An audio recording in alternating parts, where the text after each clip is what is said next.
welcome to another episode of the Koch and Benway podcast, the one podcast that dares to ask the question, what the hell is going on in Berkeley?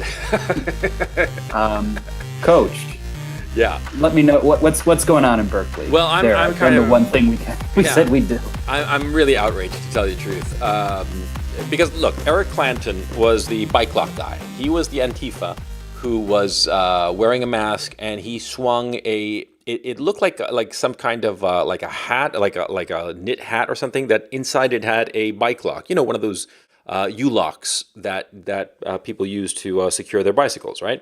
He swung it at a guy in a protest at Berkeley, and the guy that he struck on the head with it wasn't even on any side. He was just trying to calm things down, right?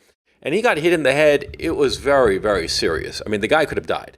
Okay, he struck him on the very top of the head with this bike lock. He used his full force to hit him, and it was just luck that the bike lock sort of like hit him on the top of the head, but on the side rather than perfectly on the top of the head, and it sort of like glanced off. I mean, the guy was. I've seen videos of the after effects of it. The guy who got hit was like seriously injured. I mean, it was a serious injury, and it could have been much worse. It could have killed him or left him seriously damaged for life. And so this happened last year, and now the Berkeley prosecutor's office, very quietly let out. The court records weren't even publicized, and it turns out that Eric Clanton will get 3 years probation, and that's it. He won't have to spend a day in jail. He had been charged originally with felony assault with a deadly weapon, causing great bodily injury, which was also a felony. And this guy was only found because of the weaponized autism of the internet. You know, I mean, a whole bunch of people started looking for who this guy was because he was masked, of course, and they started comparing different pictures and even using face recognition technology. I mean, the internet went whole hog. And the Berkeley police, they themselves said that this was handed to them on a silver platter because they hardly had to do any kind of investigative work because the internet, the power of the crowd and the power of autism in a crowd delivered all of the evidence to the police on a silver platter. It was unquestionably the guy. There's absolutely no doubt. Now, this guy, Eric Clanton, was a professor of, a teacher of philosophy, sort of like an assistant professor at East Bay College. He taught ethics, if you can believe that. And this guy did it. There is no shred of doubt that he did it. The evidence is incontrovertible. Okay, a whole bunch of pictures of him and videos taken of him during the riot. There's actually some video footage and pictures of him where his mask slipped off, and you can clearly see his face. Clearly see it was the guy. There's no doubt. So the prosecutor just decided that, we're not going to send him to jail. We're just going to give him 3 years probation. I mean, what the fuck? I mean, this is so unfair. And it's deeply troubling as far as I'm concerned, because it's clearly a signal that now prosecutors, the criminal justice system, is going to be weaponized in this coming civil war. I mean, that's what I'm thinking. I'm thinking that people are going to start to realize, hey, this prosecutor in this county is friendly to our side, and that prosecutor in that other county is friendly to their side. So we better know where we're going to fight these people, okay, so that we have the best deal. So if we get caught by the police, we'll just get 3 years probation and a slap on the wrist and a wink and a nod and like sent on our way. You know what I'm saying? I mean, this is why this concerns me so much, that the justice system is being weaponized. This is the first time I've ever seen this. Because it's clear that the guy he walks away with a misdemeanor battery charge, a misdemeanor. Okay, as a misdemeanor charge, it's legally the equivalent of a speeding ticket. Okay, it's nothing. The guy nearly killed another human being, and because he was a left-winger, the Berkeley prosecutor's office is saying, oh, well, that's okay. You must have suffered so much, being so worried that something might happen to you and you might have to go to jail for, hitting somebody on the head. No, don't worry, little man, go on your way. I think this is horrible. Okay, and I think horrible things are going to ensue because of this. I think that this is actually a turning point, much more than the Alex Jones situation, by the way. So I gotta admit, I just don't know enough information about this to have an opinion. Okay. A couple things. One, I generally have some sense or would have some sense of what the prosecutor is thinking when they start doing plea deals. Mm-hmm. And generally, when that happens, it's they've got bigger fish to fry, so they try to make nice with one guy and to go after a bigger guy Yeah. based on what he can say. Yeah.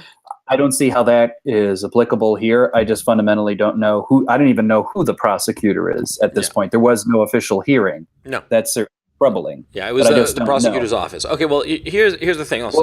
Hang on, I'm not finished yet. Mhm. Sorry. But the other element you said, which I know our side won't like to hear this, but I'm sorry, it's true. I have to say it. Mhm. This isn't the first time by any stretch of the imagination that a prosecutor is deciding when to enforce laws harshly and when not to. No, sure. I don't have to remind everybody during the 50s and 60s in the South, Yeah. in the civil rights or whatnot, if you were part of the white boys, the courts would go out of their way to protect you, whether it's the jury or the judge's system. Yeah. Whether you think that was a good idea, I don't really care one way or the other. Mhm. That's just how it kind of was. Mhm. What the byproduct of that one though was that a group of agitated, shall we say, discontents wound up doing a lot of very interesting things as a result of that. Mhm. Now the question in Berkeley then becomes, if regardless of whether what the motivating factor of the prosecutor was, it's now a question of what interesting things happen as a result of this. Because certainly I would have suggested that a lot of people should be marching around wherever the local prosecutor is and demanding to know what the fuck is going on. Frankly, as they should have done during that. I don't remember how long it was ago, but remember the trial of the illegal immigrant gang member who shot the one girl on the Embarcadero in San Francisco, the very famous case that Trump took up, the one who died in her father's arms. They dismissed the Oh, murder right. charge. Yeah. That one. Yeah. There should be, you should not be able to step outside that prosecutor's office without being harangued by a group of people agitated with that. Yeah. I didn't see that happen in either case. Frankly, I don't know that there's enough right wingers who publicly manifest themselves in California at this point I to do that. would But that is kind of what the typical left-wing response to situation reversed would have been. Yeah. And I would again, this is why people say to me, it's like, oh, why are you so skeptical of our side not being better in a conflict situation? Well, it's because of little things like this. You can't even get your asses in the street to protest an obvious injustice. obvious or not, some sort of injustice to our side. Yeah. If you can't manage that, you're going to manage what, an actual conflict? Grow the fuck up. Yeah. Yeah. Well, first of all, talking about the civil rights and selective prosecution back in the 50s and 60s, I have to point out the obvious. That was 50, 60 years ago. Okay. So I wasn't even born then. And most of the people alive today weren't born either.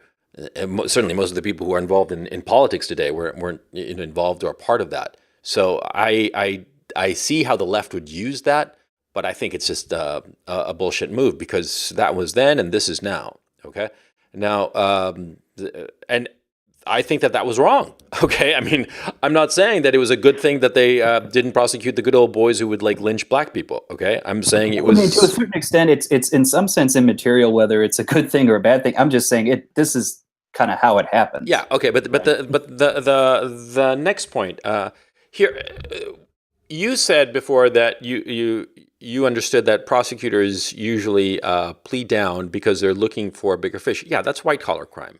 But in this kind of criminal case, to call it blue collar crime, if you will, what's really going on is what you call it. They don't prosecute if they don't have clear and compelling evidence. if they're not 100% on the evidence, they sort of like they'll plea it down if it's unclear or unsure. But in this case, they had the evidence. Okay, there was so much evidence that was brought up, and all of the pictures that came up where everybody knew who was the source of the pictures, who had taken them, where, and under what circumstances. All of this was neatly delivered to the Berkeley Police Department. So it wasn't for a lack of evidence, because a lot of times, the prosecutor, the police will know that a crime was committed, but they won't have foolproof evidence, and so they'll plea it down in order to get something. If they figure that if they go to court, they might lose. Okay, that would be the reason to plea down, but not in this case. Okay, but I agree with you. Here's a question I have that I'm starting to formulate, or I have an idea that I'm formulating. Mm-hmm. This was in relation to the quote unquote free speech rally, right? Right. Where shit hit the fan. With this, I'm assuming this was also the event where I think we have circumstantial, if not real, evidence that the mayor of Berkeley told the police to stand down. Is that right? Yep. No, okay. we know for a fact that they did. Okay, here's my suspicion of what could have happened in this plea deal. Mm-hmm. Nobody wants to open up a can of worms in a case where a guy's trying to defend himself, a case which might publicly have to put up the fact that the mayor told people to stand down, that it's going to be discussed in court, and the whole question of liability is going to come up and become a matter of public discussion. Oh, that's a good point. That's a really good point. Yeah. No, I mean, you're absolutely right. Sure, if the guy is found guilty, then the guy who got struck can say, well, where was the police? And a whole can of worms opens up there.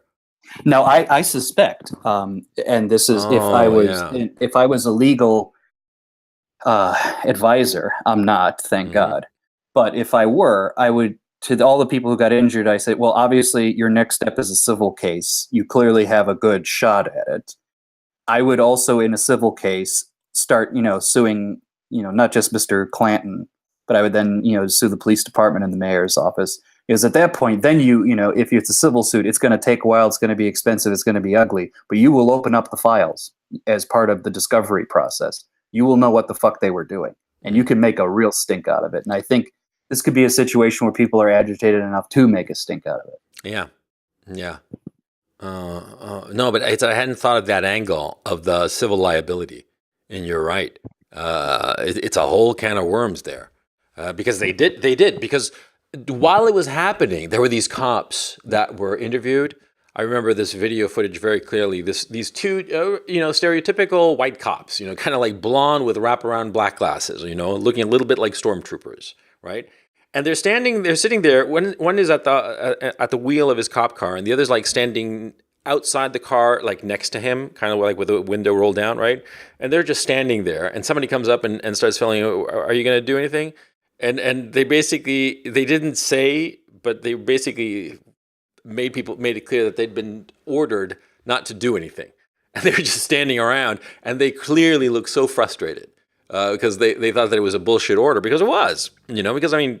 There was clear and compelling reasons for the police to go out there and whip out the billy clubs and start cracking skulls and getting shit in order. And the fact that nothing was happening must have just chaffed on these guys. But okay, so but yeah, I hadn't thought of that. Yeah, the civil liability, it would be astronomical now, wouldn't it? Yeah, like I said, because I think any discussion of this, I mean, and it's. Obviously, the prosecutor would go out of his way to try to avoid it, but I have a feeling, a sharp enough defense attorney can just, try to defend his client by saying, "Hey, the police weren't there to keep order. He was, he reacted to a bad situation. You got to take that into account." Yeah. So I suspect that could have been in. And if a decision was factored into that, the civil liability or the civil lawsuit could have just said, "Hey, look at this decision. You're going to try and deny me money." Like I said, I think they could still go for the city if they really want to, but that's almost a moot point at this point. So a couple, thoughts come to mind. Your concern about, is this a matter of, the civil conflict that we're kind of been preening on about? Yes, it certainly can be thought that way. It certainly suggests that uh, especially like I said, regardless of why, they're trying to discourage, you know, a universal law. There's some notion on some level the effective outcome of this was, beating beating the hell out of these guys was we determined it was okay, in this case. Yeah.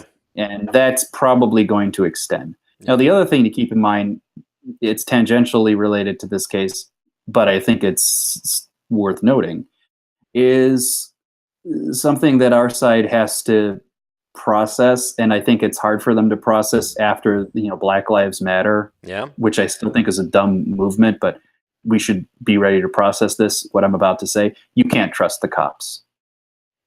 Especially in these Democrat-controlled cities, who they can tell them to stand down, whether the cops want to or not, they will not go out of their way to protect you. In fact, they'll be told to get out of the way so that you can get fucked up. Yeah. Frankly, that's what happened in Charlottesville. It happened a number of times in Berkeley. It will happen again. Do not anticipate that the apparatus of state power is inherently on your side.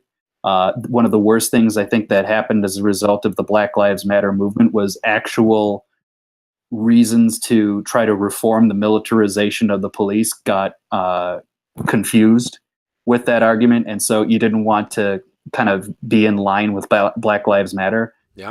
I don't want to be in line with Black Lives Matter, partly because I won't say publicly why not, but you can figure out what the opposite of Black Lives Matter means and figure out how my opinion might be related to, with regard to that manifestation. Mm-hmm. But essentially, yes, police, and even more so than the police, the politicians in charge of them, particularly when it comes to people like us, mm-hmm. will abuse the power that is given to them. They will be selective. They will lead or create a situation where the prosecutor doesn't want to touch certain things with a 10-foot pole. Yeah. It will be, like I said, the best phrase I've heard in recent years to describe this situation was totalitarian anarchy. Mm. You have the apparatuses of states are totalitarian in the way they will or will not help you, or the ways they won't help you and the ways they'll harm you, and also in anarchic because they're indifferent to just basic law and order of the society. They'll let the crazies out and do the dirty work for them. Yeah, I think this could very well be a manifestation of that in Berkeley. The mayor's, the fat fucking left winger, who's frankly, I think, was a Facebook fan or something. Didn't they find out of Antifa? Yeah. Like I thought I had heard that. I could be wrong, so someone can certainly correct me. Take it with a grain of salt at this point. Yeah, Jesse Arreguin. Jesse Arreguin.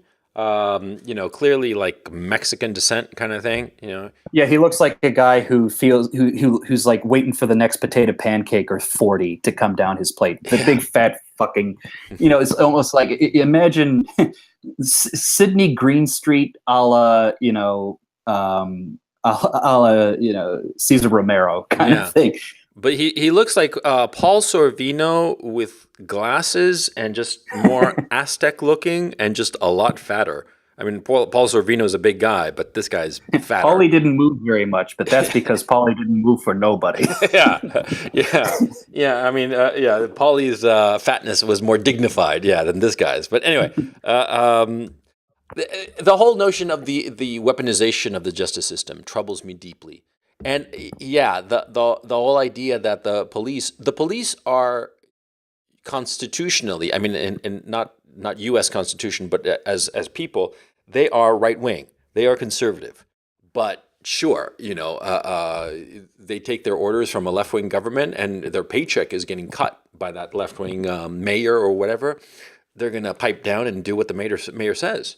And just like we saw in Berkeley, where those cops were just sitting there, letting it all happen, and they did absolutely nothing to stop it. Same with Charlottesville, same with wherever. It's totalitarian anarchy. That's the phrase of the day, apparently, or the phrase of the future. Great. And this is the other, again, piece of evidence that take it to the next step, why I think a civil conflict is coming. When you remove the idea that there is a law and order that will be preserved and that the apparatuses of state are indifferent, They just operate under the law, and they say that, we're just doing the best we can, and we're gonna, we're indifferent, justice is blind, and all that shit. Mm-hmm. With that gone, you are effectively moving us to a state, like I said, anarchy. But in the Hobbesian sense, for those of you, so Loki is often clustered together with a guy named Hobbes, and Hobbes wrote a book called Leviathan, and within Leviathan, he talked about outside of an authoritarian sovereign that controls the state, you live in a state of anarchy, and that state is nasty, brutish, and life under those conditions are nasty, brutish, and short. Yeah. The idea meaning, like, in the state of nature that we're in, all bets are off. We're all fighting for survival. Right. And I think people really, I know there was a couple of comments that people don't, when I said something along this before, I don't think they really understood what I'm talking about. I'm not talking about people in the rest of the world realize, hey, life's tough. You got to be prepared to protect yourself. No, this is a level above that. Yeah.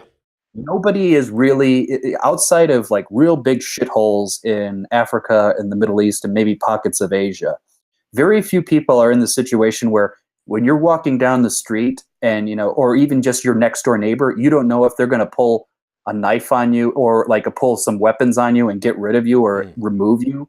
That's a big fucking deal. You had mentioned a story in Chile during the Allende period, right? Remember the family, the farming family and everything? Yeah. That's the level I'm talking about. No, most people in the world, I'm not talking about Western weakness here. I'm talking about most people in the fucking world aren't thinking that they have to prepare for that. And you don't want to prepare for that. No. Because that's the fucking state of nature. Yeah. Yeah. And basically, as we will become coming closer to a state of nature in the United States, at least, if there is the increasing perception that the justice system is politicized and that, county by county, district by district, you can get away with shit. And if you're in the right district, you can get away with literally murder. And that will just open a Pandora's box.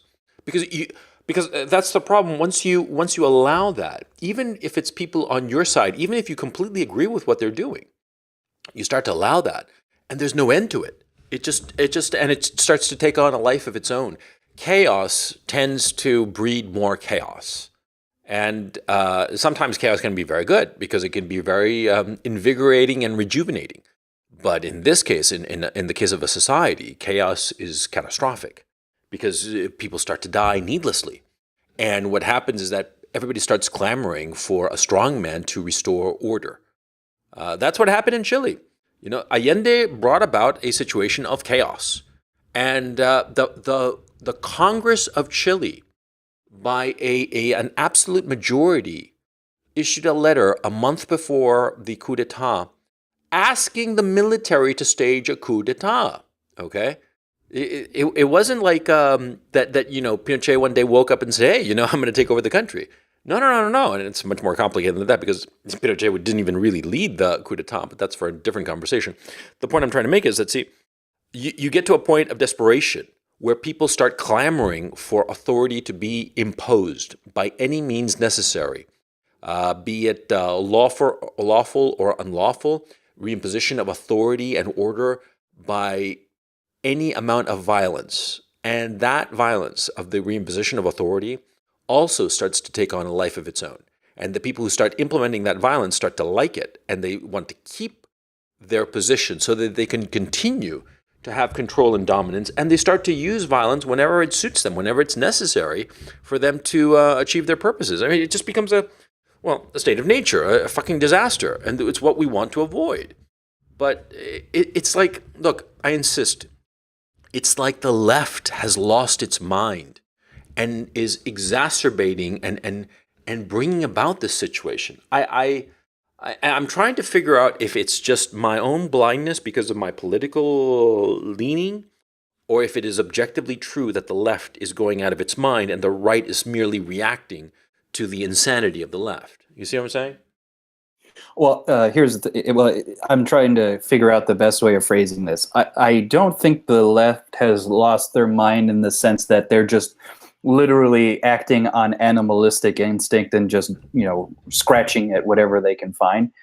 I think they're crazy. I want to phrase it in such a way. They're crazy, but there's method to the madness. Mm-hmm. By that, I mean, I think their fundamental principles are insane, or they lead you to a crazy conclusion. Yeah. But I think they're operating under a logic there, and that logic is this. They think, or at least they're operating under the idea that we are in a state of exception.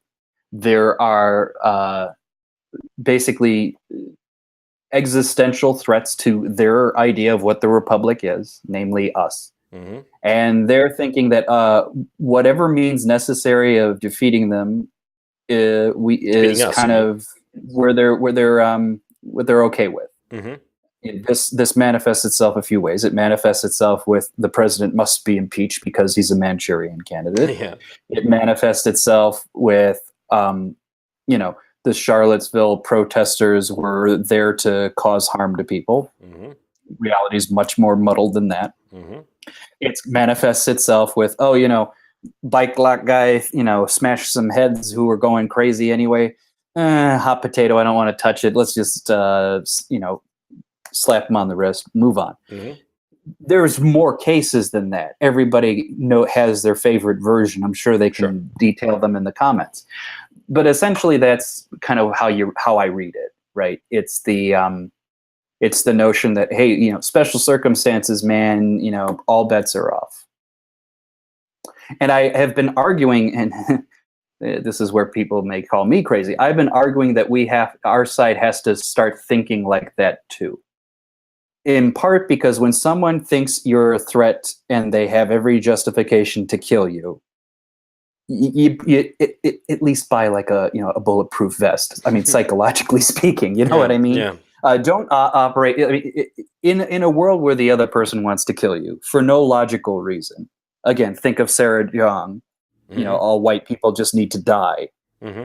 When someone's operating under that case, the idea that we'll win people over with the power of ideas. Yeah, it's laughable. Is the stupidest thing that's ever been phrased. And I know the people who think they're going to win with the power of ideas think they're smart. What they are is just egotistical.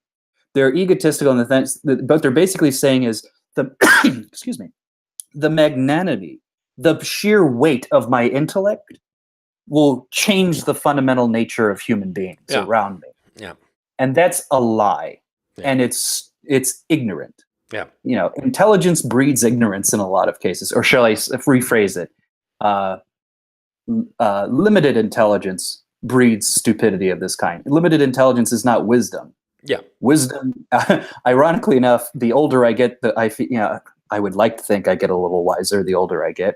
And I think one of the nuggets of wisdom I've gotten is this. There are certain people who you don't argue with. Yeah. You don't they're not there to be convinced. Yeah. And they will never be convinced. And they will never be convinced because they're not operating, or they don't choose to operate in a logical parlance with you. Yeah, I think it's fundamental childish naivete.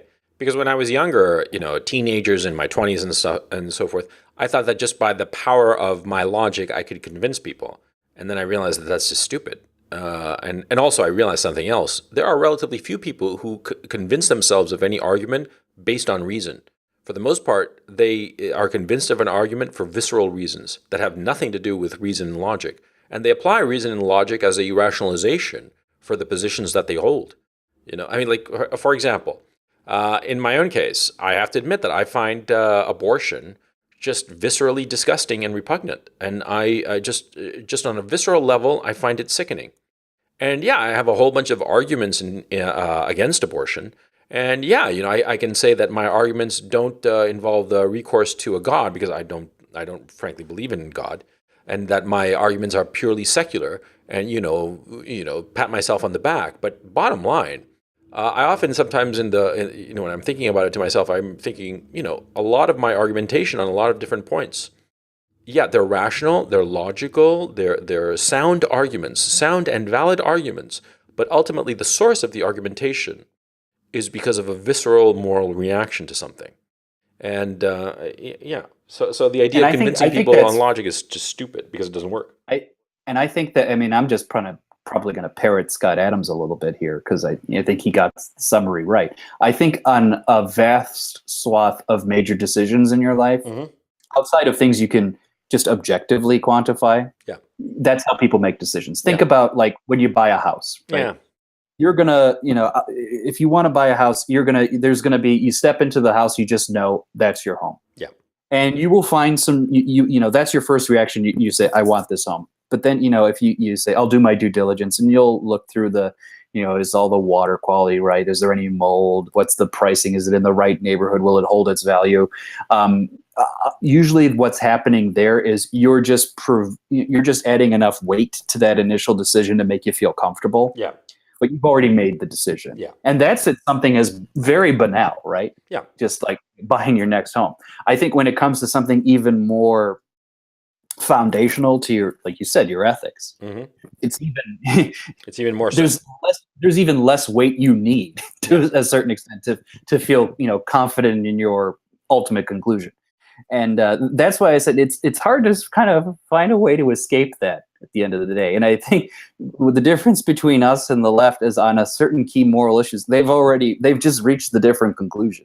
We can argue, day and night. Yeah, it's not going to change any goddamn thing. Yeah. No, you can argue till the cows come home. It's not going to change any damn thing. And so, yeah, and it seems clear that what we have to do here is just start, I guess I'm always hopeful that some sort of compromise or some sort of middle ground can be found, a stable middle ground where everybody's more or less happy and things simmer down and things get better moving forward.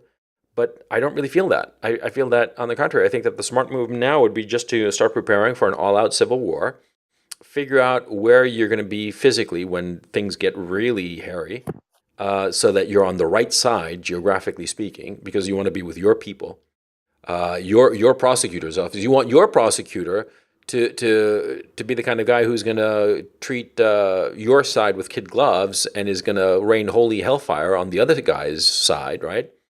Yeah, that's basically it. And start getting your bulletproof vest and make sure you've got a few weapons stashed away that you can turn to if they start confiscating weapons, because that's clearly where they're going. It seems to me that the left is hell-bent for leather on confiscating weapons and shutting down the internet. It seems really, really damn clear that that's their goal. The whole Alex Jones thing, it's just leaving such a bad taste. I mean, I know we talked about it just the other day, right? Well, didn't a couple extra pieces come into play? Like, yeah. I know that, I don't know what were the other services that got shut down. I think it was this was interesting. It wasn't Alex Jones, but it was something else. Somebody's hosted on AWS. No, they're hosted on Microsoft Azure. Yeah. I forgot who on our side had their shit hosted there. But, Gab, the backup to Twitter. Oh, it got shut down? No, it's not shut down yet. It's hosted on Microsoft Azure, a company I'm very familiar with, as everybody is, but even a business line I'm very familiar with. And this is what I've been warning people for a while. They said that, like, these tweets that are in, or not tweets, but these Gab posts that are in Gab itself, it's like Gab owns it and has its own rules, but the fact that it's hosted on Microsoft, they said, you have things here that goes against our values. You better remove them or we remove you. That basically, Azure has the right to censor anybody who's on Gab. And now, Gab is just a middleman. And this is where I'm shocked. I'm not shocked that they're doing this. I'm shocked by the blatant disregard of their own policies. Yeah. Think about Microsoft Azure's policy. I don't know 100%, but I'm fairly confident on this reasonable guess that they said, look, we don't look within the data, right? We host it, we're not looking at your customer information, everything. We have safety guards and everything. Well, here's an example where they looked in effectively to the data and made a decision. Yeah. That should, in theory, go against the privacy rules that have been. I mean, they can turn around and say, well, Gab's public and we can pay attention to say, fuck that noise. You can make anything public if you really want to. Yeah. But I would argue that if I were legally minded, I would suggest that Microsoft Azure is breaking their own standards. Well, aren't they breaking the law? Law. I don't know enough about the law to be sure about that, but I would suggest that they're breaking a contract at the very least. Yeah, sure. Because Um, if they have contractually promised that they would never look into the specific data that Gab is hosting, then they most certainly have. Then they've broken that contract, and they could be liable for it. I mean, really liable for it, right? Because that is actually an important precept. The privacy of the data that you're hosting on Azure or what's the other one? The Google, the so Amazon is AWS, right? and Google is just, I think, Google. I think Yeah. I forget what their word is, but they're the three big players. All right. So if they're actually snooping into your data, well, what about if they host banking data? What if they host CIA data, which I know that Speaking of Amazon banking, does? speaking of banking data, Oh yeah, Facebook Facebook. supposedly is talking to banks, and they say we want to know the financial information of our customers so we can better market to them. Yeah. And I'm thinking to myself, Well, one bank. regardless of your Yeah. intent, It's insane. it's insane. And it's like, yeah, you know what's really good about financial data? Having it in two different places. That makes it even better. Yeah. That makes it two different ways that people can break in and get my info. Yeah, sounds terrific to me. Sure, go ahead. Yeah, love it. Okay. Oh, you're going This to is share what with I have to- Facebook? Yeah, and oh, by the way, is this going to mean that you're going to know how much money I earn or how much money I have, and therefore you're not only going to target ads, but you're going to sell that information to other people? Is that how it works? Like the way you did with Cambridge Analytica? What the fuck? Well, I know that one bank, I forget the name of it, that just got this wind of this offer and said, we want nothing to do with Facebook. That was telling. I mean, that a bank would just like up and just say, we're getting up out of this chair at this conference table, and we are leaving this conference room because we want nothing to do with you. That really is something. I mean, I was kind of surprised because that kind of walking away from a relationship, that's rare in the business world, especially at this level. Which is the bank that refused to? I don't know, but I certainly am appreciative of that position that they've took. Here's the thing, a macro point, right? I'm preaching to the choir, but I'll just say it anyway. Public clouds makes everything public data. Yeah. And like I said, when you have three main hosting companies that effectively control everything. Yeah. You're. And that means that whether or not these three companies are in and of themselves left wing, that's bad enough. But the thing is, and it's been admitted to as well already, government agencies just go to these three companies and say, we want this, that, and the other, make it fast, girly boy. Yeah. And they make it fast. Yeah. That is the nature of the reality we live in. Yeah. So do not, or where possible, avoid putting important shit in the hands of these assholes. Yeah. Yeah. Because I know for a fact of because I once talked to some friends who are working at an investment bank, and they said that they have their own private security. I mean, private servers with everything. They don't let any data out of their thing because they're very touchy about that. Because and this is funny enough, in places where there's a big hacker culture. See, the security is always better, okay? Because the hacker culture encourages everybody to just, get good at protecting your shit, right? People remember to lock their doors in bad neighborhoods, and that's why the thieves go to the easy neighborhoods.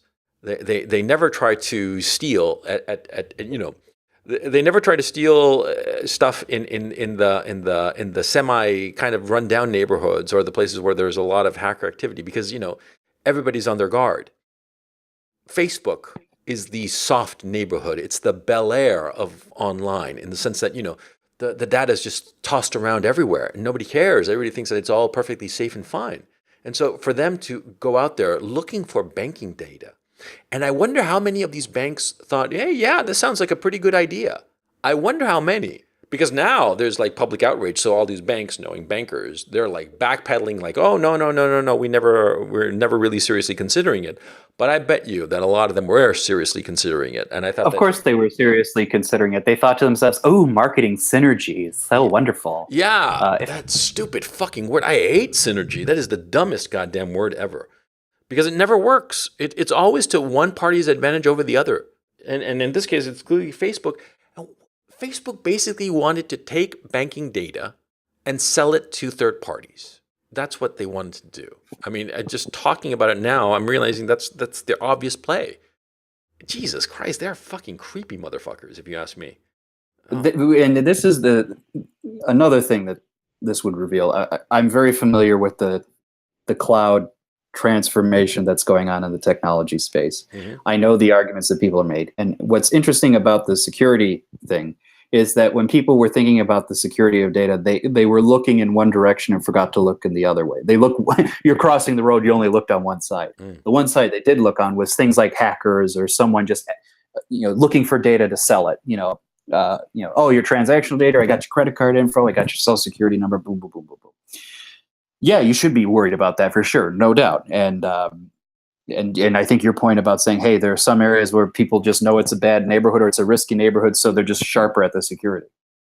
But here's the thing: the other side they didn't look at. What they didn't look at was what are the motivations of the people hosting your information. What are the degree to which they can use the fact that they're hosting your information to decide what you should and should not be doing? Yeah.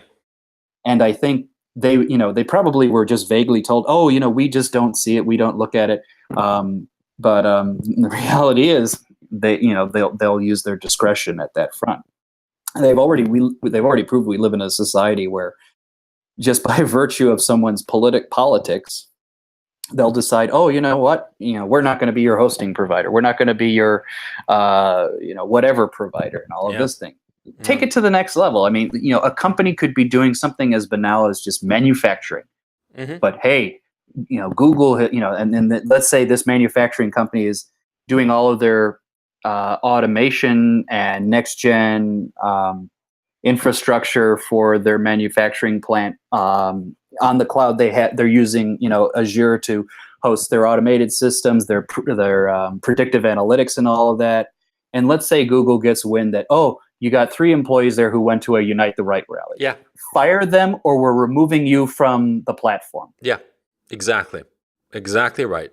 And so it becomes this total corporate police state. It's just so weird.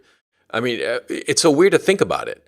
But yeah, and the crazy thing is that it becomes like a moral issue, that these corporations are trying to impose moral values on third parties. It's fucking insane. Okay? And these corporations were not elected. They do not. No. They are not subject to judicial review. We cannot recall them.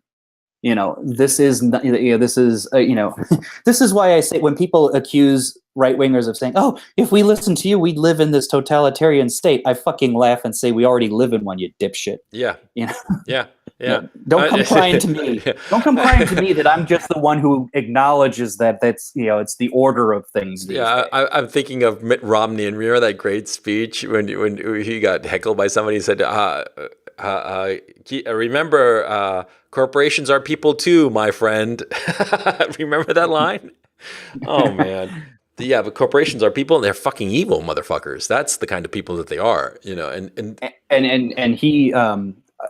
Sorry, and I this will be a tangent, but I have to say that's the middle name of this podcast.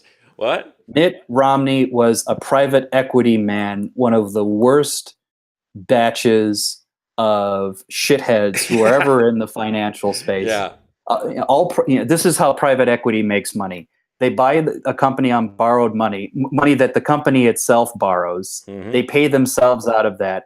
They say, we're going to cut costs, and you're going to, just sell a lot of shit. Then we'll sell you off to someone else, and you have to pay off your own debt, and we'll get more profit out of it. Yeah. We can't lose. Yeah. Mitt Romney was the guy who broke the back of a number of companies to succeed. Yeah. Now, I'm not saying that every time a PE guy comes in that they're just going to fuck things up. They have their place on a certain maturity curve for companies, but don't ever don't fool yourself. Private equity companies, they're fucking gangsters in very nice suits, and they're horrible fucking people. And if you're on the right side of a relationship with private equity, sure, it's great. You make a ton of money, but the way you're making it is so fucking immoral, because it's usually by destroying things. It's not merely like, I once had a very interesting conversation with an actual bona fide billionaire on this particular issue, and he said, "No, private equity firms, they're basically the piranhas of the sea." Yes, you could say that, but the thing is, see, yeah, and the argument being, of course, they were piranhas of the sea, and they just go after the weaker members. Yes, but a lot of times it creates such chaos and that and such destructiveness that it's not healthy for the market, because it starts making all the other fish in the ocean extremely nervous, and they start getting on their guard instead of focusing on their business and just carrying forth in their business. Okay, so that's why I think that private equity, I think they're all fucking scum, quite frankly. Well, I mean, I'll tell you the truth of the matter is, any company that's owned by private equity, the CEO is not even the man in charge. They have to go to the board, and the board is run by the PE guys. Yeah. In fact, what often happens is the PE decides who's the CEO whenever they so well please. Yeah. But here's the other thing I want to bring up, because it does relate to politics, and it does relate to this topic. Two political leaders immediately come to mind who were these private equity guys, these vultures in the sea. Yeah. Mitt Romney is one. We already talked about him. The other one, Bruce Rauner, governor of Illinois, the one who made Illinois the sanctuary state, let alone a sanctuary city like Chicago. Here's the thing to keep in mind. The worst vultures in reality, in terms of like how they actually went about their fucking day-to-day business in life, what do they both share? Conservative, pseudo-liberal positions within the Republican Party. Yeah. They destroyed companies when they took charge of them, and they're going to destroy the conservative. Yeah. I don't want to even say conservative movement. They'll destroy the right wing for the same reason. Yeah. Yeah. Because they're fucking horrible, horrible people. I mean, I'm not one to toss around the appellation, psycho, psychopath or sociopath or whatever like that. But a lot of times these guys act like that. Martin Shkreli, or whatever the little dwarf's name was, that little guy that upped the prices of that medication. Yeah. It's that mentality. It's that rapacious, just not. It is amoral, because it's not so much immoral. They don't even realize that it's immoral. They think that what they're doing is fine. And, all these fuckers read too much Ayn Rand when they were growing up, and they think that capitalism is the be-all, end-all. But it's not capitalism. It's a moral sociopathy. That's my thinking. They do not care about a wider society. They have no morality whatsoever. They have no moral objective, moral imagination, moral principles. I mean, that whole aspect of their personality is wiped clean. And it's a certain type of person that our current neoliberal economic paradigm is very good for, because in this neoliberal economic paradigm, those kinds of amoral sociopaths get to rise awfully quickly, because they are not beholden to any kind of moral compass.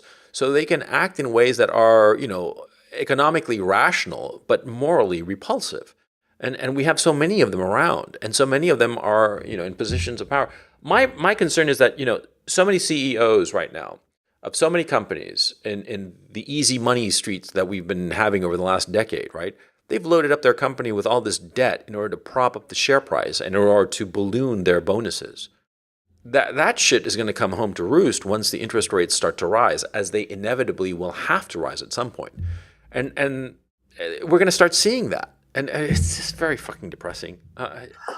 Well, here's the other thing I would keep in mind, and tying it back to the main point. Mm-hmm. You will notice it now. Notice the biggest financial vultures you can find. Mm-hmm. Who are they more? These days? Which party are they most at home with? The truth of the matter is, they find friends in both sides, both parties. But they're most at home in places run like like New York City, run by Bill de Blasio. Yep. In the Berkeley, San Francisco area, run by fat ass Paulie, as we said. In Chicago, run by Rahm Emanuel. Oh, he's typical. He's a typical of the breed. Rahm Emanuel. God, I hate that guy. Okay, and I think within good luck, his own side may eat him, which I'm more than happy to see. But throw some fish food in to help, and. And that's the thing. This chaos that we see in places like Berkeley, Chicago, New York. The seeds of discontent where you literally are in an anarchic state. Mm-hmm. These fuckers thrive on that. Yeah, They love it. They love it. They love it. And they'll want to make sure it continues. Even the fucking Koch brothers as well, and they're not necessarily PE guys, but they sort of are. No, the same in the mentality. way they operate. Yeah. The same mentality. Look at what they're using the Cato Institute now for. They're basically saying cheap labor is good. That's all the Cato Institute talks about now, and how Trump's trade war policy is really just a burden on everybody. And what they're really saying is, why are you making me spend more on these fucking labor, ungrateful Americans? Yeah, exactly. Look, when you look at the disintegration of the middle class and the stagnation of the lower classes, where do you think this is coming from? It comes from the fucking Koch brothers, who want as many H-1B visas as possible. And nobody stops and says, how many immigrants are there in Silicon Valley? Half of those engineers out there are immigrants from East and South Asia. Okay, from China, from Korea, and from India. And they drive down the price of computer programmers and computer scientists that are homegrown. And that's why they're happy with it. Oh, man. God, I'm sorry. I'm rambling and ranting. This is the H. No, this is important because it actually is tied to... All of this shit is tied together. Yeah. They're not just like an accidental collation of some positions we have. They're fundamental to each other. Yeah. The H-1B1 visa program, which is essentially that, getting in, high-tech mostly workers, abused by by Silicon Valley. And I think the rule of the H-1B1 visa, they always say it's like, this is special talent we can't get elsewhere, and that's why we're bringing it in the country. Fuck off. And they do pay them cheaply. And they're living in accommodations almost like just cheap slave labor. Yeah, they are. I mean, they literally, you just talk to people who are in Silicon Valley, they can tell you these guys live in almost like bunked, almost like not bachelor pads, but it's like compounds and it's barracks, like barracks, like soldiers' barracks. And the thing is also, see, their visa is forfeit the second they lose their job. Okay, I don't remember how many days they have to leave the country if they lose their employment. So in a very real sense, they are indentured servants. That's what they are. They are indentured servants, and the second they cross their employer and the employer says, something, it's not working out, so I think you're going to have to go. Those fuckers, the life that they have in the United States is gone, so they have to split the country. So what are they going to do? Are they going to argue with their employer? No, they are not. Are they going to carry out any activity, no matter how immoral and despicable? Yes, they are. Are they going to kowtow to the employer? Yes. Are they going to ever ask for a raise? Hell no. They're never going to make waves. They will do any illegality. It's despicable. Okay, it is really fucking despicable, and it's basically modern day indentured servitude. I mean, Jesus Christ, I find it horrible. And of course, these guys do it because a lot of them realize what's going on. And actually, I talked to a programmer here in Ukraine about it. About this specific issue. And he said that one of the things, and he pointed out that I hadn't really realized, one of the big attractions for these guys to work in Silicon Valley is because, yeah, sure, they live in shitty working conditions, in shitty places like a barracks type, accommodations, but they have so much disposable income that they can send back home. And especially in India, $1,000 in India, especially outside of a city, goes really goddamn far. I mean, you can support a very large family very well on $1,000 in India. Okay, so these guys are making between $5,000 and $15,000 a month net, and they can afford to send a lot of that back home and keep a lot of people happy. They can put a lot of it under the mattress and go back eventually to India and use that money to start a business or do whatever. So it is in their best interest to kowtow and be nice to their employer and do whatever the employer says, and they are not going to care whether it's illegal or not, because if they go against their employer, they're going to get kicked out of the country because they'll be fired. So if they do an illegality and they get caught, what'll happen? They'll probably lose their visa and get kicked out. So for them, there's no upside to following the law. And for the corporation, for the Silicon Valley, the tech firm, there's every incentive to use these H-1B1 workers to carry out some of their dirty work with, kind of like total deniability, kind of like total wash their hands of the situation. You know what I'm saying? It's just fucking Totalitarian anarchy, essentially. I mean, look, what's going to happen here, I think it's already sort of the reality, in the sense that America right now isn't a true nation. It's a country. It's a polis, and it has political organization, but it's not a nation in the sense that it's a cohesive whole. No. There's like fiefdoms all over the place. Yeah. Chicago was always sort of like this. Chicago was the daily fiefdom for 2 generations, Yeah. with a little bit of a regnum period. Yeah. But yeah, and the San Francisco area, of which Berkeley is an outpost of, is another fiefdom. Well, that's always been the case in the United States. I mean, the United States was always traditionally decentralized, right? And there were different fiefdoms all over the place. But the problem is that even the disparate fiefdoms operated on more or less a common ground and a common morality. But now that's not the case at all. It's just becoming a fucking disaster. And sometimes I wonder to myself, am I over exaggerating this shit, or is it as bad as it looks? You know what I'm saying? It's worse than it looks, is my conclusion all the time. I'll give you an example. You had mentioned, like, earlier in this discussion, that you got to pick which side of the line you're going to be on and try to be one that's kind of better for you. But even that, you can't do that, because people are trying to figure out how to fuck you anyway. For example, I saw in the news somewhere, I forget if it was Connecticut or Vermont or New Hampshire or something in New England. Someone had an article that says, this New England state is 95 or 96% white. How do we change it? Yeah, exactly. Yeah. How do we change it? Why? Why should you even conceive of that as a goal? We all know the goal. Yeah. You don't deserve your little land.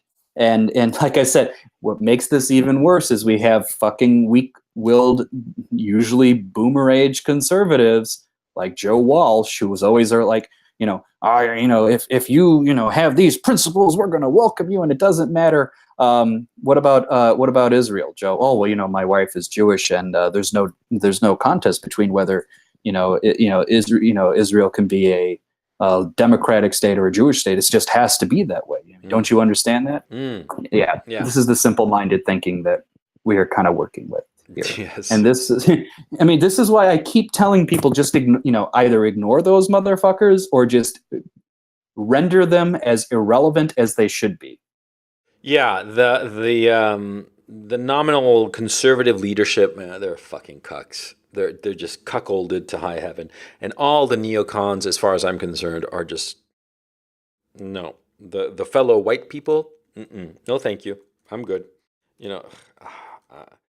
Okay, so we're coming up on an hour, and this has been a kind of like a depressing conversation, to tell you the truth, because it just feels like another step towards civil war, and it just. I save me here. I'm drowning in the black-pilled misery here.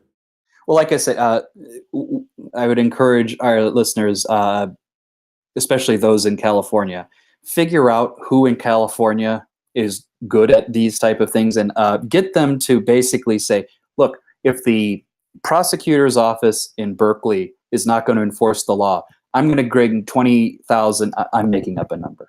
Let's even say 500 of my friends. I'm going to go to that office, and they're not even going to be able to get out the fucking door until they realize that we're pissed off and we're not going to take it anymore. It's petty, I know, but at least it shows signs we're paying attention. Because if it were the other side, right? If the shoe were on the other foot, if this Eric Clanton guy had taken a bike lock and bashed some liberal guy's head in, right, and he'd gotten to walk like this, it would be front page news on the New York Times, the Washington Post, on the Yahoo, on everything. It would be the number one story of America, how this horrible, horrible prosecutor, let this guy walk, right? Remember the Brock Turner situation, that Stanford swimmer who, him and some girl, they got drunk and they started like humping in like some garbage bins or whatever the fuck, right? And she passed out, and he was so wasted he didn't even know what the hell he was doing, right? And that was like front page news over a fairly trivial incident, because I think that they were just two wasted kids. Basically, I think that was the bottom line. But it was like perverted and turned into a whole kind of feminist thing about rape and rape culture and blah blah blah and white privilege and so forth and so on. If this Eric Clanton situation had been on the other side, they would have posited like that, like the Brock Turner case. It would have been front page news on everything. But as it is, it's like being swept under the rug. The only people who reported on this shit was the local Berkeley paper. Nobody cares about this. Or let me phrase it, all of the mainstream media is shutting up about it. That's not a true and free and open press. That's propaganda arms of a political ideology. Oh God, I'm so. And here's the other thing, like, and I would refer to my other side, our side, to think this way. I know you all don't, believe the mainstream media, not one word of it, but you also need to figure out a way to get other people energized to do the things that the left has done successfully, because you're going to have to learn some of those techniques. Yep. Like I said, if we need at least 500 to 1,000 or more people to, surround the prosecutor's office in Berkeley and say, Lucy, you've got some splaining to do here. Yeah. You need to have the mechanism to get those 2,000 people or however many it's going to be to get there and to show up, to know that they need to be there in the first place. Yeah. We need to get like energized, bodies, warm bodies, energized to go there and raise holy hell, because enough of a stink that it can't be ignored.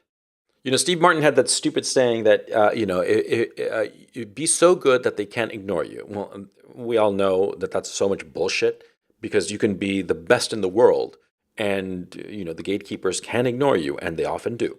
Okay. But in the case of the news media, it has to be so consistent and so implacable, and somehow it can't be ignored. It has to be, oh man, this is just going to end in a bad way, because we're talking about warfare. What you and I are talking about here is a kind of warfare. We're talking on the propaganda battlefront, but it's warfare. We're not thinking of any kind of compromise or any kind of political solution that will leave all of the camps happy and everybody able to move forward, undisturbed. We're not talking about that. That moment is past. I think retrospectively, people are going to look at the Obama administration as the one that fucked it up, that laid the groundwork for this civil war. I think that it's been brewing for a while, since at least the 90s. Certainly in academia, it's been since the early 90s, if not the 80s. But I think that it's this divergence, and the campuses became the cesspool that infected the rest of society, because all the people who are in corporate leadership positions, they are all left-wingers. And where did they get their indoctrination? Universities. They were in campuses on the 80s and the 90s and the aughts. And here, you reap what you sow, and we're getting this corporate leadership that is totally left-leaning, because they think that it is the appropriate attitude, the correct attitude, the morally correct attitude, because it's what they were indoctrinated with in university. So, oh man, this is a disaster. Well, like I said, try to be positive. I'm sometime tomorrow, I will try to send a tweet to Mike Cernovich or whoever loves to do shit like that, and say, "Hey, you gonna get your ass on the streets of Berkeley or outside that prosecutor's office to make some waves? I think you better try, and other people should probably do the same." Yeah, exactly right. And so on that note, this has been the Koch and Benway podcast. Dear listener, thank you so much for your kind attention. I hope you've enjoyed the show. I'm Coach Red Pill signing off. And as always, I am going to leave the final word for the good doctor, Dr. Benway, my co-host. Doctor, what are your final thoughts? Bike lock prices probably going to go up. Yes. Okay, and on that note, take it easy, y'all. Later.